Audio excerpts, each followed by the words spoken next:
Dito mag-start sa communication. Yes. Gali po, Mr. Bakit ang may question ka gali na. Man.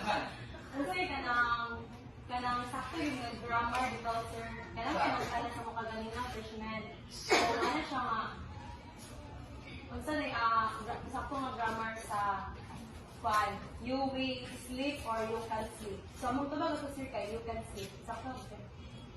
Kung saan sakto nga grammar dito, sir, sa kanang pwede ni matulog or magpawalay dito, sir. Basta siya, you is will sleep or you can sleep. You will sleep.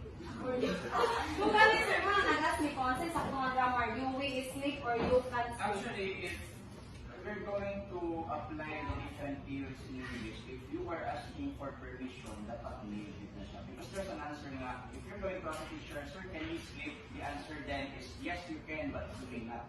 So, saan gina? May sleep. Okay, sige.